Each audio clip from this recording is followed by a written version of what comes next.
तर आता शपथविधीला 48 तासांपेक्षाही कमी वेळ उरलाय आणि आता राजकीय घडामोडींना वेग आलाय। तिकडे तब्येत बरी नसल्याने वैद्यकीय चाचण्या आटोपून एकनाथ शिंदे हे वर्षा बंगल्यावरती दाखल झाले।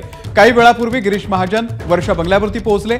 शिवसेनेच्या अनेक आमदारांनी देखील आज वर्षा बंगल्यावरती एकनाथ शिंदे यांची भेट घेतलेली आहे। काही वेळापूर्वी 6 डिसेंबरच्या महापरिनिर्वाण दिनाच्या तयारीसाठी एकनाथ शिंदे, देवेंद्र फडणवीस आणि इतर अधिकाऱ्यांची ऑनलाईन बैठक पार पडली। दुसरीकडे सागर बंगल्यावर देखील भाजप नेत्यांची ये-जा सुरूच आहे। शपथविधीच्या पूर्वी सागर आणि वर्षा या दोन्ही बंगल्यांवरती बऱ्याच घडामोडी होणार आहेत आणि बरीच समीकरणं ठरणार आहेत। अभिषेक मुठाळ आपल्याला या संदर्भातले अपडेट देतील। अभिषेक, वर्षा बंगल्यावरती आणि सागर बंगल्यावरती दोन्हीकडे आमदारांची आता ये-जा सुरू झालेली आहे। 48 तासही उरलेले नाहीयेत। काय लगबग आहे सगळीकडे?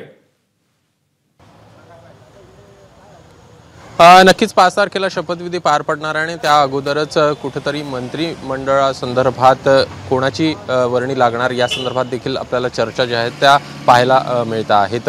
एकूणच पाहायचं तर आज सागर बंगल्यावर देखील अनेक जणांनी हजेरी लावली। आता जर का पाहायचं तर सुधीर मुनगंटीवार असेल हे देखील आपल्याला इथं दाखल झाल्याचं पाहायला मिळत आहे। सोबतच चंद्रशेखर बावनकुळे असतील, गिरीश महाजन असतील, प्रसाद लाड असतील, अशी काही नेते मंडळी जी आहेत ती इथं आपल्याला दाखल झाल्याचं पाहायला मिळालेलं होतं। वर्षा बंगल्यावर देखील नेते मंडळींची मोठ्या प्रमाणात लगबग आपल्याला होताना पाहायला मिळते आहे।